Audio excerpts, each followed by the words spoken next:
오늘 하나님께서 저희들에게 주시는 은혜의 말씀은 이사야서 41장 10절입니다. 이사야서 41장 10절.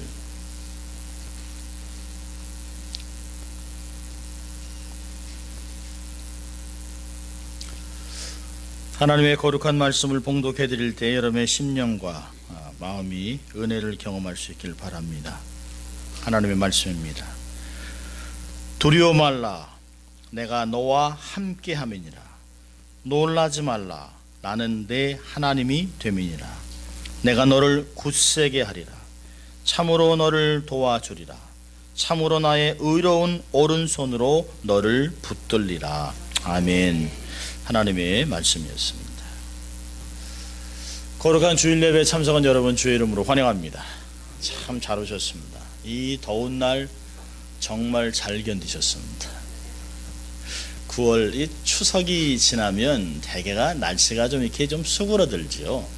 좀 시원하고 그래야 되는데 오히려 날씨가 혹시 산타나 발음으로 와서 이게 인디안 서머가 시작되는 게 아닌가 하는 오해가 올 정도로, 저희 집이 이렇게 더운 곳이 아닌데 4층인데 아파트가 순주가 89도까지 올라가더라고요. 그래서 만만치 않았습니다. 그래서 어쩔 수 없이 에어컨을 틀어야 되는 그런 것을 경험했습니다. 그래도 이렇게 더운 날 참 여러분이 하나님의 교회 또 하나님의 사람들과 함께 예배드릴 수 있도록 오신 너무나 참 귀하고 아름답고 정말 감사합니다. 하나님이 오늘도 큰 은혜 주실 줄 믿습니다. 자, 우리 한번 또 외쳐볼까요? 자, 하나님을 기쁘시게, 사람을 행복하게. 그렇습니다. 이것이 우리가 살아가야 되는 삶의 기준 틀입니다. 우리가 하나님만을 기쁘시게 한다면 우리의 삶의 모든 것을 공급하시는 하나님을 경험할 것입니다. 그러나 그것만을 가지고 삶을 살아간다면 우리의 삶은 건강하지 않죠. 그 주신 하나님의 모든 공급하심을 가지고 내 삶에 하나님이 목적을 가지고 두신 필연적으로 만나게 한 사람들을 행복하게 하고 그들의 삶에 웃음나게 하고 그들의 삶을 따뜻하게 한다면 세상은 우리들 때문에 빛과 소금을 맛보게 될 것입니다. 그런 삶을 사시는 여러분 될 수 있길 주의 이름으로 축원합니다. 저는 계속해서 하나님이 주신 마음을 가지고 성도들을 향한 하나님의 마음, 이런 주제를 가지고 네 번째 오늘 말씀을 전하려고 합니다. 계속해서 기쁘게 살자, 풍성한 삶, 염려하지 마십시오. 오늘은 두려워하지 마십시오라고 하는 주제를 가지고 말씀을 나누려고 합니다. 오늘 본문에 말씀한 것 같이 41장 10절에 두려워 말라라고 하는 제목을 가지고 말씀을 나누려고 합니다. 어느 초등학교에서 동물원으로 필드 트립을 갔습니다. 그리고 그 동물원에서 가장 멋지게 생긴 사자 우리로 갔습니다. 아이들을 앞에 세워놓고 선생님이 사자 우리 앞에서, 여러분, 세상에서 가장 무서운 동물은 어느 동물이죠? 아이들이 똑같이 사자요. 선생님이 참 잘했어요. 너무너무 잘했습니다. 자, 이제 또 하나 질문할게요. 그러면 사자가 제일 무서워하는 동물은 무엇일까요? 아이들이 이러고 있었습니다. 뒤에서 이렇게 같이 보고 있던 어떤 아저씨가 큰 소리로 외쳤습니다. 암사자.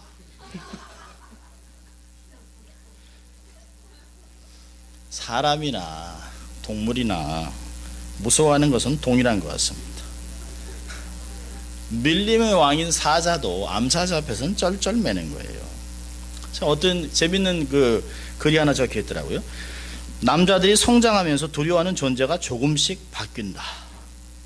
어릴 때는 엄마, 결혼해서는 아내, 노년에는 딸과 며느리, 거기도 해서 손녀. 이거 참, 남자들은 어떻게 살아야 될지 모르겠습니다. 그러니까 비슷한 것 같아요. 비슷한 거. 오늘날의 시대를 불안과 공포, 두려움의 시대라고 이야기합니다. 심리학자는 이 세상에서 두려움으로부터 자유로울 수 있는 사람은 두 부류의 사람밖에 없다. 하나는 죽은 자, 아니면 정신 이상자. 못 느낀다는 것이에요. 그 이야기는 모든 사람들은 어떤 것으로부터 두려움을 겪고 살아간다는 것이에요. 느낀다는 것이에요. 심리학자들이 얘기하는 것은 두려움의 존재는 거의 다가 보이지 않는다는 것이에요. 느껴진다는 것이에요. 우리의 삶에 두려움을 가져오는 것이 645가지가 있다라고 이야기합니다. 어마어마한 것이죠. 아무리 최첨단의 과학과 의학이 발달했다 하더라도 뉴스를 통해서 매일 쏟아지는 공포의 이야기, 테러리스트, 보코하람, 아이시스, 그다음에 사고, 전쟁, 그다음에 에볼라, 이런 것들이 댕기열, 이런 것들을 통해서 사람들이 두려워합니다. 하루도 사실 두려움이 없이 살아가는 사람들이 없어요. 하루도 없어요. 예측 불가능한 미래에 대한 두려움, 또 나이가 먹어가면서 노후에 대한 두려움, 또 홀로 남게 될까봐, 아니면 사랑하는 자를 홀로 두게 될까봐 생기는 두려움, 건강 악화에 대한 두려움, 고통에 대한 두려움, 또 가장 큰 죽음에 대한 두려움이 있습니다. 요즘은 신문을 장식하는 패션 디스트릭의 자바시장의 어려움, 이것이 두려움입니다. 이제까지 잘 정직하게 땀을 흘리고 수고해서 이제 기업을 이제 일궈서 이제 살려고 하는데 갑자기 큰 회사들이 쾅쾅쾅쾅 도산을 하면, 줄줄이 도산을 하면 견뎌낼 수가 없습니다. 그들의 삶에 얼마나 두려움이 오겠습니까? 이제까지 어떻게 해서 이렇게 일군 것인데, 불법을 행한 사람들이 어떻게 할 수 없습니다만은 이런 것 때문에 정직한 자들이 어려움을 당할까봐. 그러니까 요즘 같으면 밤새 안녕하십니까? 라고 하는 의미가 무엇인지 그들은 처절하게 느끼고 있을 것입니다. 신문을 볼 때마다 목회자라 그런지 몰라도 하나님, 이런 상황 속에서 특별히 우리 교우들이 머리털 하나 상하지 않도록 하나님 지켜주십시오. 하나님이 사랑하는 자에게 잠을 주십시오. 참 고통과 힘든 일이 있으면 잠이 안 옵니다. 불면증, 음식 맛이 없어요. 뭘 해도 귀찮아요. 그럼 사람이 바짝바짝 마릅니다. 저는 그렇게 바짝 마르는 걸 잘 경험하지 못합니다. 잘 잡니다. 근데 얼마나 힘이 들면 잠이 안 오겠습니까? 이런 두려움을 없애주신 하나님이 사랑하는 자에게 편안히 잠을 잘 수 있도록 해주신 그 하나님을 경험하고 살아가는 삶이 되어야 할 것입니다. 오늘 제가 10절 한 절만 읽었습니다만은 10절부터 16절까지 전체를 읽어야 되는데 10절만 읽었습니다. 이 본문의 배경은 아시리아 제국이 무너지면서 미디안과 바벨론으로 양분되었습니다. 중동의 패권이 양분화되고 있었어요. 그때 엘람의 조공국이었던 그 나라의 왕이었던 고레스가 등장을 합니다. 그 거대한 페르시아 제국이 일어나기 시작합니다. 그러니까 이스라엘은 거대한 나라가 일어날 때마다 고래 싸움에 새우등 터지듯이 이제는 여기서 뚫리게 맞았는데 이제 망하는 거 보니까 괜찮았는데 다른 깡패가 또 하나 태어나는 것이에요. 그러니 어쩔 수 없는 것이, 또 이제 어떡할꼬 패배감과 두려움과 안타까움 속에 이스라엘 사람들은 밤잠을 못 자고 있었습니다. 그들이 얼마나 패배감을 느꼈냐면 자기를 지렁이 같다. 14절 보니까 지렁이 같은 너 야곱아. 얼마나 기가 막히겠어요. 밟으면 죽는 것이에요. 그러니까 자기 비하의 상징을 반영하고 있습니다. 벌레 같은, 지렁이 같은, 소망이 없는, 밟으면 죽는 그런 인생을 표현하고 있습니다. 이러한 상황 속에서, 절대 절망적인 상황 속에 있을 때 하나님의 말씀이 들린 것이에요. 두려워하지 마라. 내가 너와 함께한다. 놀라지 마라. 나는 네 하나님이 됨이니라. 내가 너를 굳세게 하고 참으로 너를 도와주고 참으로 나의 의로운 손으로 너를 붙들어 주겠다 라고 하는 말씀이 이스라엘 사람들에게 들린 것입니다.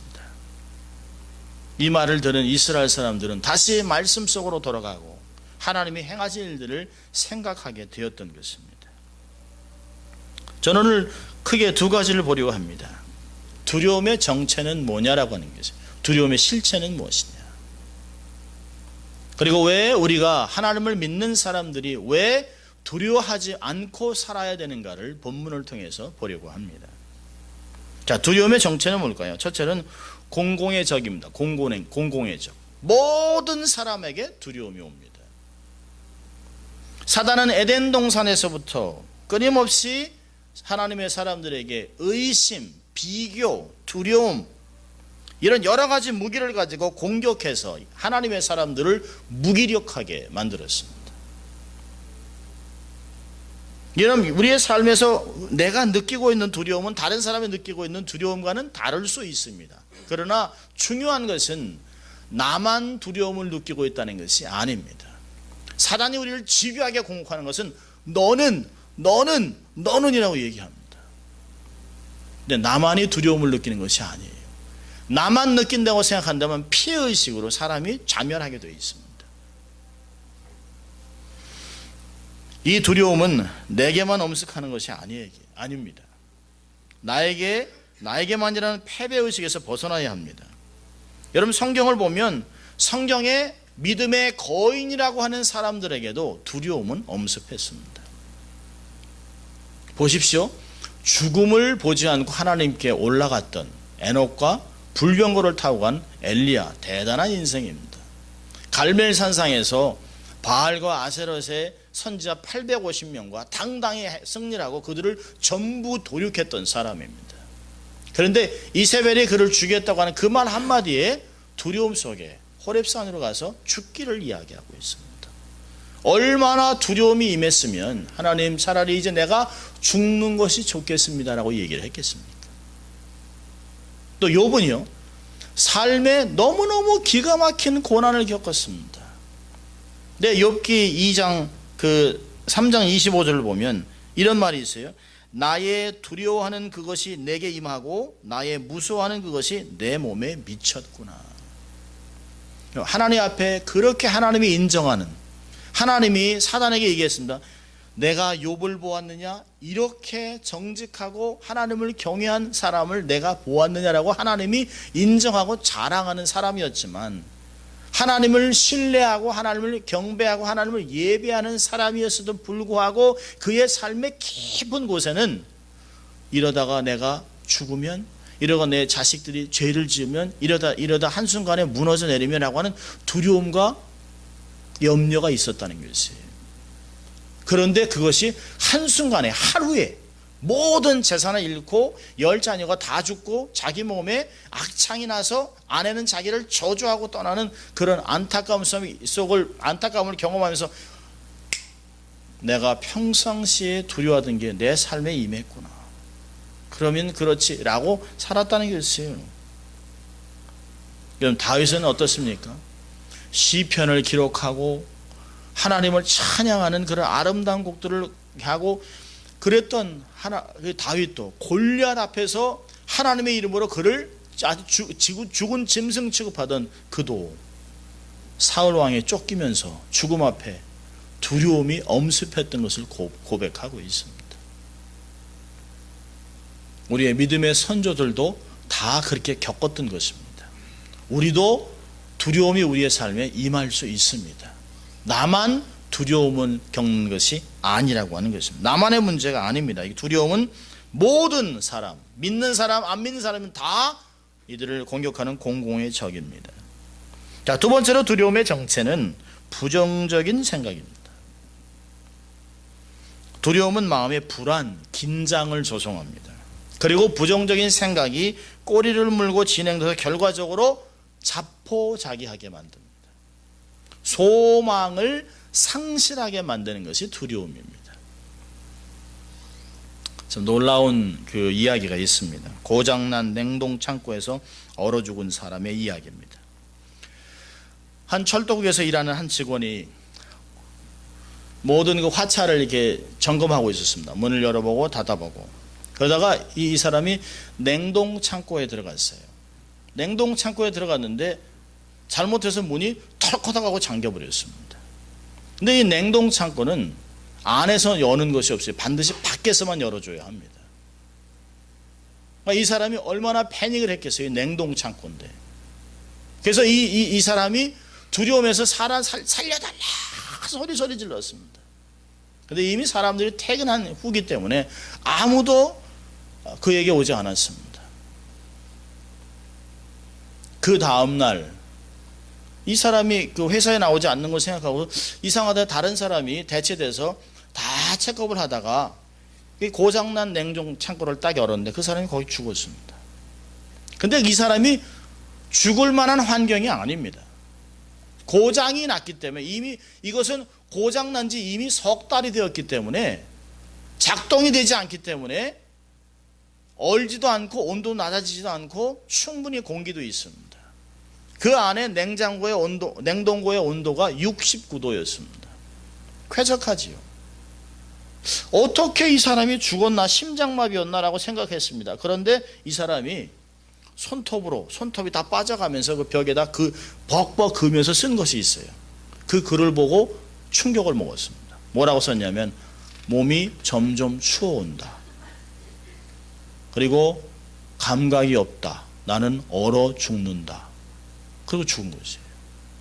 그럼 사람이 두려움과 공포 속에서 이 불안이 찾아오면 자기의 삶에 소망이 없고 모든 것이 호플레스하다고 하면 사람이 자포자기하면 모든 세포가 그렇게 동의를 한답니다.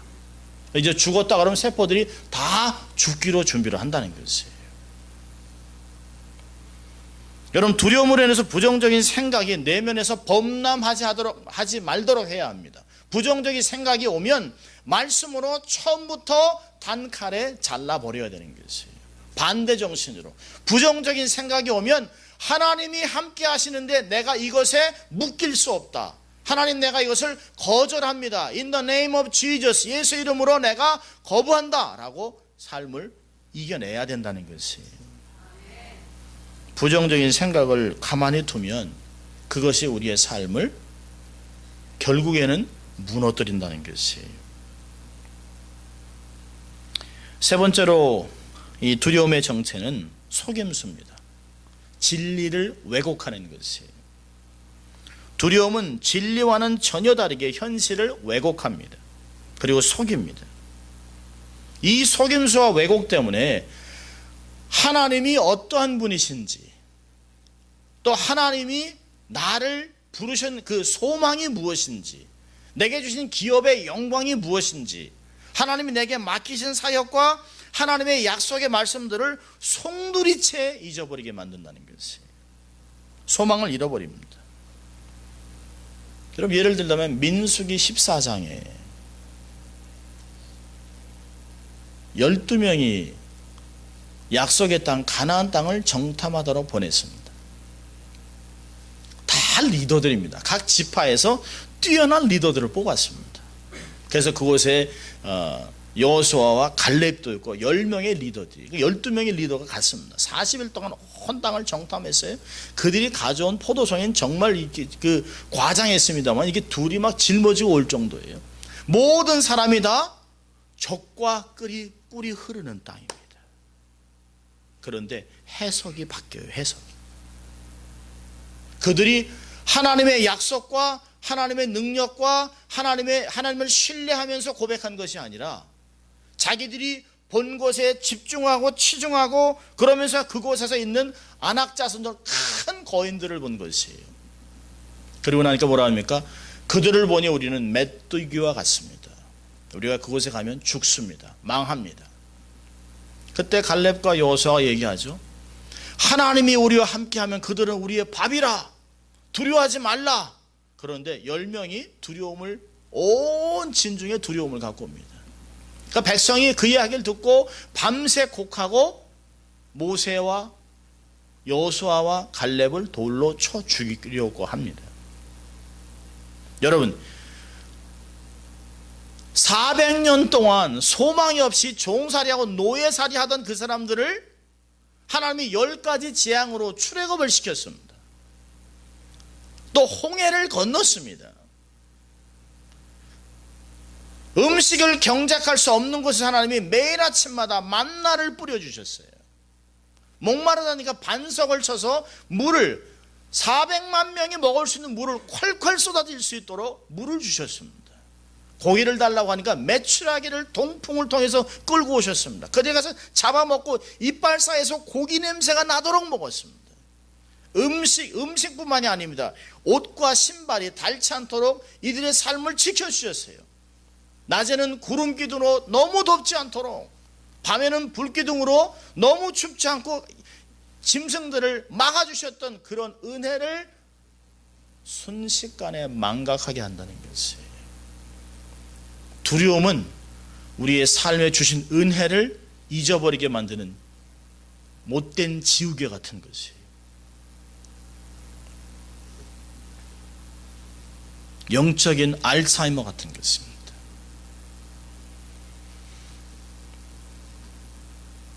그러면 사무엘상 17장을 보면 골리앗 한 사람 앞에 하나님을 경외하지 않는, 할례받지 않는 사람의 한 사람, 덩치가 크죠. 한 사람 거인 앞에 온 나라가 벌벌벌 떨고 있습니다.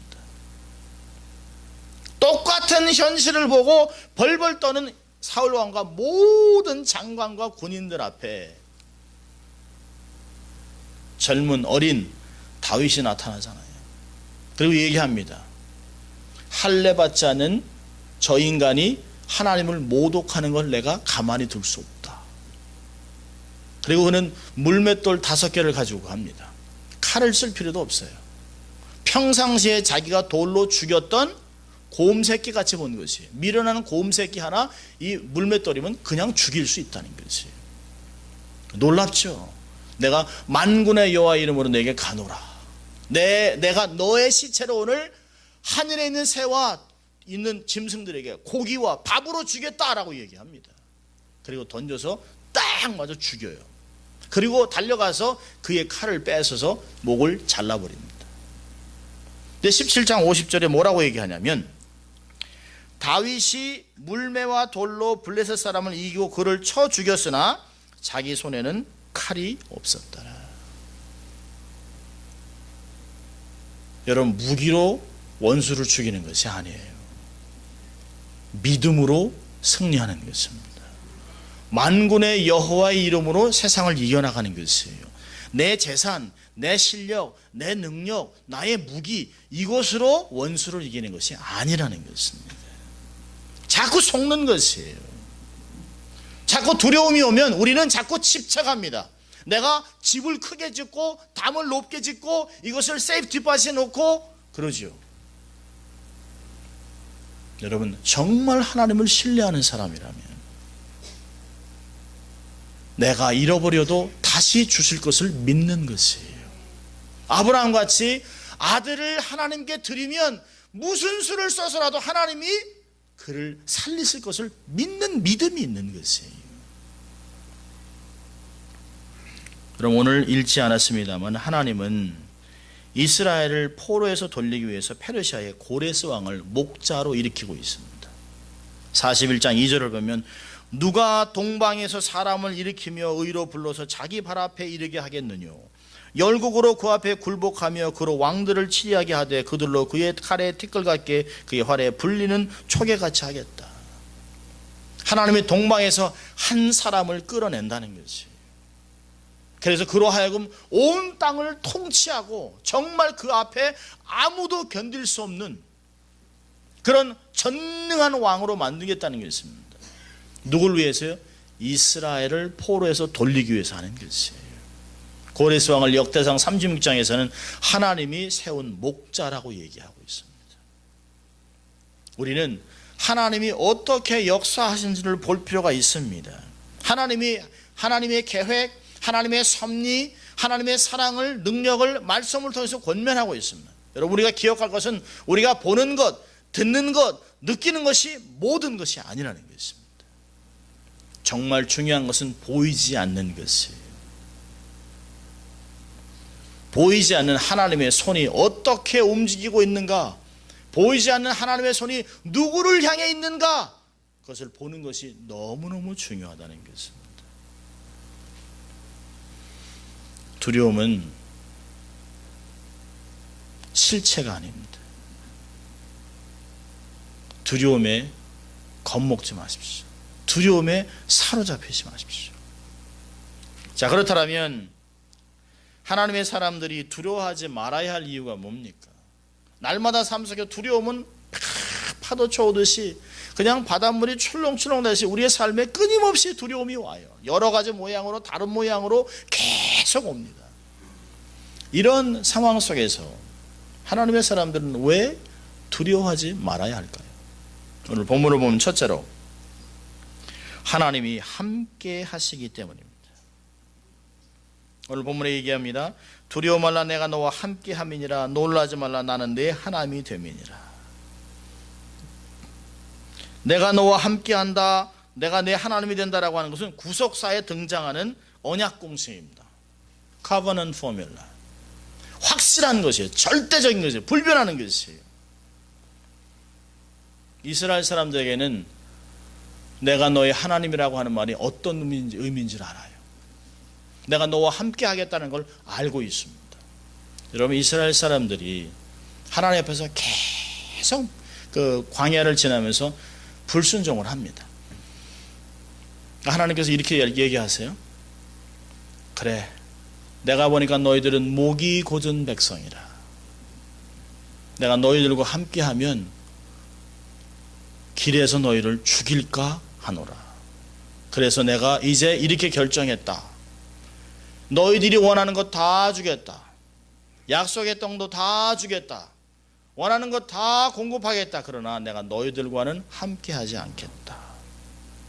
그래서 이스라엘 백성들이 이 황송한 말을 듣고, 한국말로는 황송한 말입니다만 히브리 말로는 저주의 말입니다. 이스라엘 백성들이 알았습니다. 하나님이 함께하지는 않는다면 내 건강이 무슨 소용이 있냐는 거예요. 하나님이 함께하지 않는데 내가 재산이 무슨 소용이 있습니까? 하나님이 함께하지 않는데 건물이 무슨 소용이 있습니까? 하나님이 함께하지 않는데 이 돈이 하기가 무슨 소용이 있냐는 것이에요. 이스라엘 사람들은 정확히 알았습니다. 하나님이 함께하지 않는 것은 인생의 저주라는 것이에요. 좋은 대학을 가면 뭐합니까? 하나님을 떠나는데. 돈을 많이 벌면 뭐합니까? 신앙이 바닥을 치고 있는데.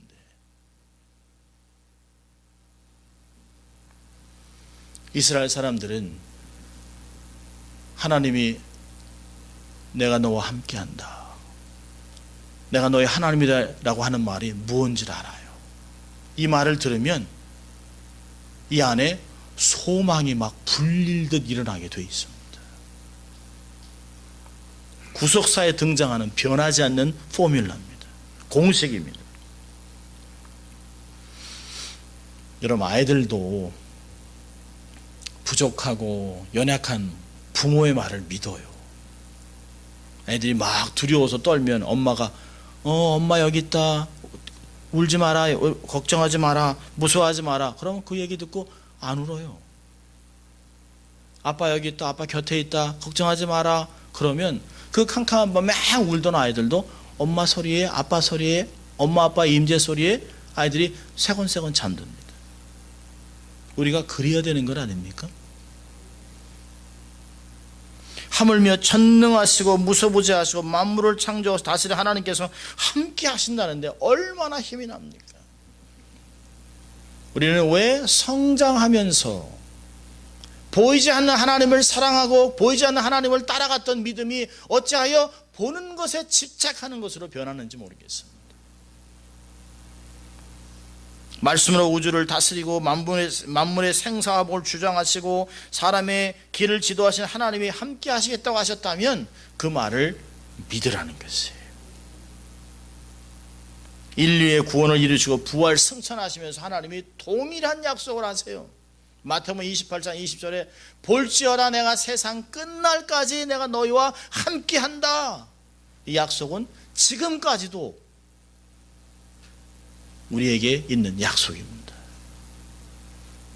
시편 48편 14절은 이 하나님은 내가 죽을 때까지 나를 지키시는 하나님이라는 것이 변하지 않습니다. 여러분, 사람은 영원하지 않습니다. 가끔 저희가 아이들을 보면서 그런 생각을 합니다. 이게 잠자고 있는 자식들을 보면서 이 녀석들이 충분히 성장할 때까지 내가 같이 할 수 있으면 얼마나 좋을까. 요즘은 또 그런 생각도 해요. 얄궂게 애 많이 낳아라, 내가 키워줄게.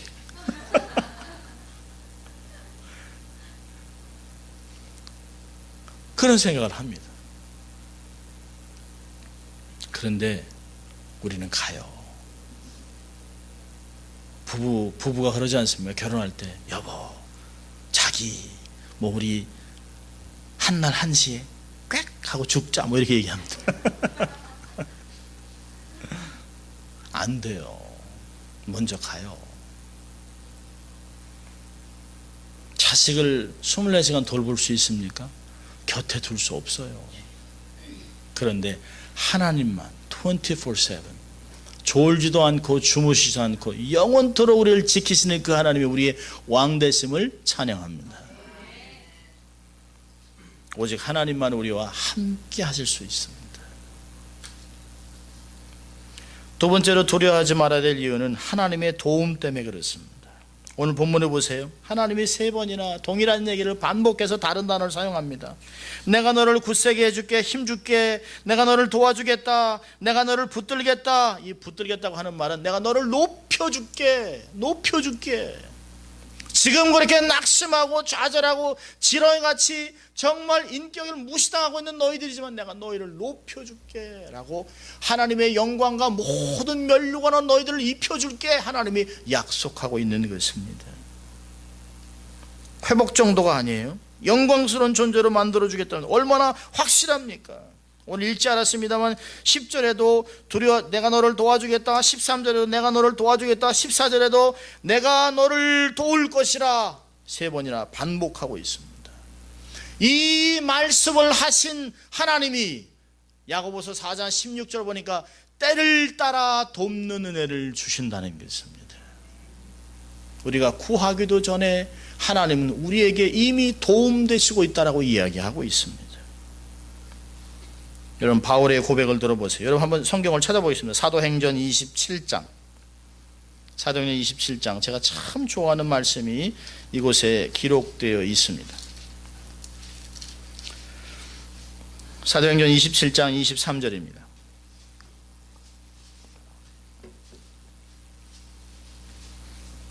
바울과 포로들을 데리고 배를 타고 가다 배가 광풍을 만나서 배가 이리저리 떠다닙니다. 그러자 선장이 이 죄수들을 다 죽여버리겠다고 얘기합니다. 얼마나 두렵습니까? 그러니까 노예들이 막 도망가려고 합니다. 어찌할 바를 뭐야. 그러니까 막 며칠 밤낮을 배가 막 그냥 막 구르고 하니까 사람들이 정신을 못 차립니다. 폭풍을 만나서 배가 부서지는 줄 알았습니다. 자, 그런데 포로 중에 한 사람이었던 바울이 이렇게 얘기합니다. 23절, 우리 23절부터 25절까지 우리가 함께 같이 읽습니다. 나의 속한 바 곧 나의 섬기는 하나님의 사자가 어젯밤에 내 곁에 서서 말하되 바울아 두려워 말라, 내가 가이사 앞에 서야 하겠고 또 하나님께서 너와 함께 행선하는 자를 다 내게 주셨다 하였으니 그러므로 여러분이여 안심하라, 나는 내게 말씀하신 그대로 되리라고 하나님을 믿노라. 아멘입니까 여러분? 줄 좀 꺼놓으세요. 나는 내게 말씀하신 그대로 되리라고 하나님을 믿노라.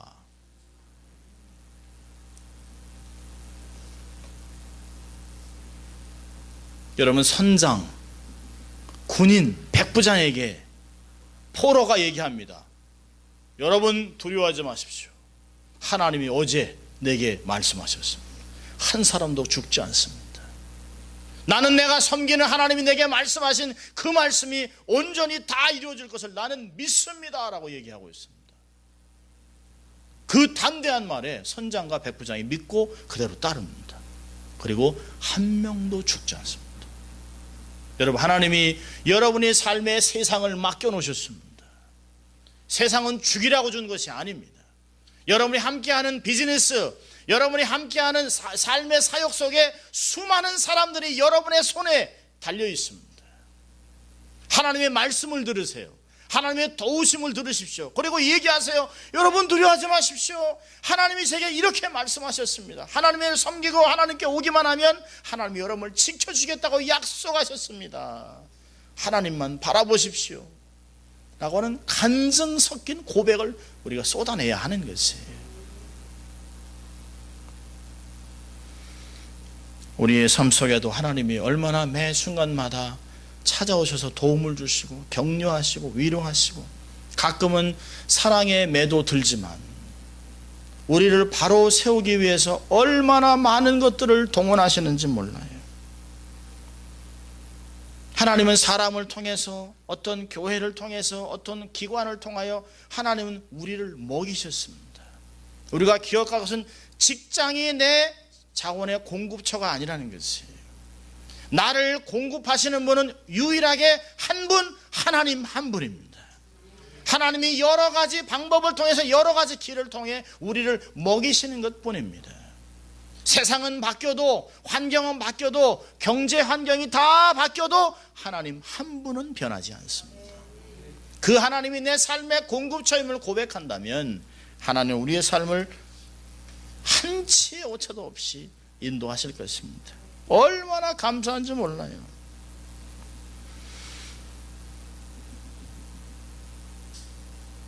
그렇다면 오늘 한 가지만 적용합니다.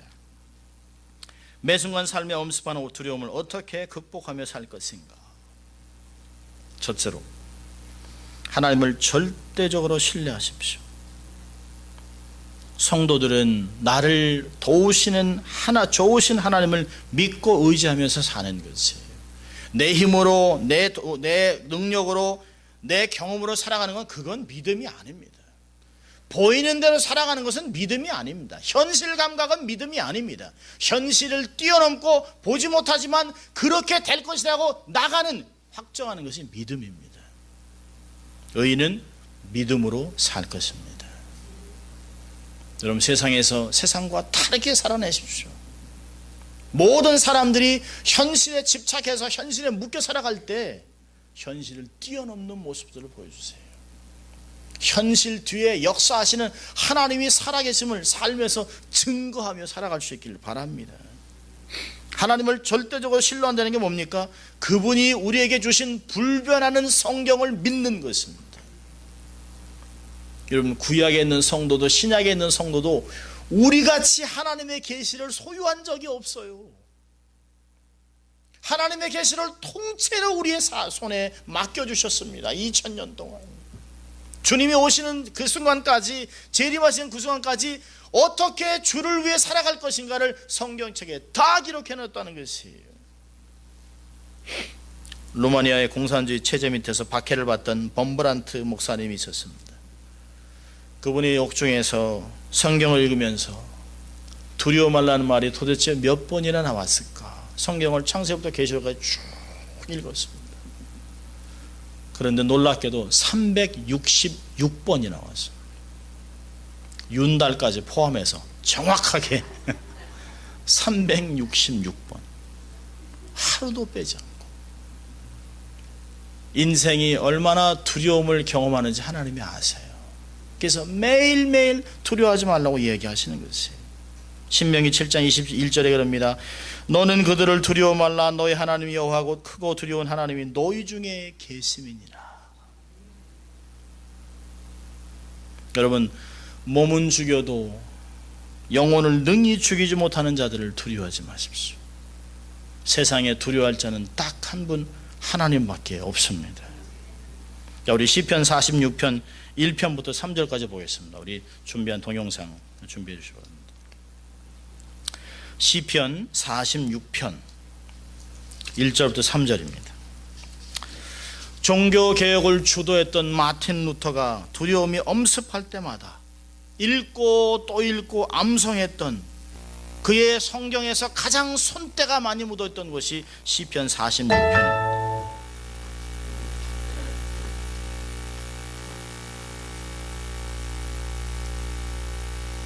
내주는 강한 성이요 같은 그런 노래가 여기서 나오는 것입니다. 자, 시편 46편 1절부터 3절까지 우리 함께 한 목소리로 같이 읽습니다. 하나님은 우리의 피난처시요 힘이시니 환난 중에 만날 큰 도움이시라. 그러므로 땅이 변하든지 산이 흔들려 바다 가운데서 빠지든지 바닷물이 흉흉하고 뛰놀든지 그것이 넘침으로 산이 요동할지라도 우리는 두려워 아니하리로다. 아멘입니까 여러분? 예, 우리 잠깐 준비한 동영상 우리 함께 보도록 하겠습니다.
어떻게 찍었나 모르겠어요. 여러분, 미물인 짐승도 자기 새끼를 지킵니다. 미물인 짐승도 자기 새끼에서 눈을 떼지 않습니다. 마치 우리가 어린 곰새끼 같이 우리 마음대로 살다가 고통당할 때 부르짖죠. 주여. 그럼 어느새 곁에서 딱 서 계십니다.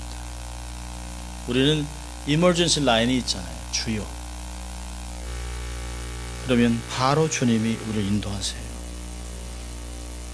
우리를 위해 독생자 예수 그리스도의 피를 흘리신 하나님께서, 우리를 언약의 자녀로 삼으신 하나님, 우리를 얼마나 도우시고 보호하시겠습니까? 안고 서물하시고 불꽃 같은 눈으로 우리의 인생을 시종을 지켜보고 계십니다. 두려워하지 마십시오. 오직 하나님을 바라보십시오. 그분과 동행하면서 넉넉히 살아가는 여러분 되시길 주의 이름으로 축원합니다. 기도하겠습니다. 하나님 아버지, 감사합니다. 참 우리의 삶 속에 얼마나 많은 두려움이 엄습하고 우리의 삶을 힘들고 어렵게 하는지 모릅니다.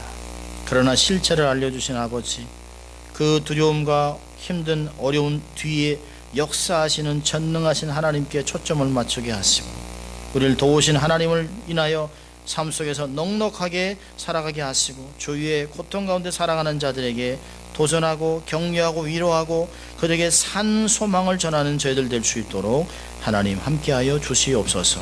감사하고 예수님 이름으로 기도합니다. 아멘. 우리 함께 다 일어나셔서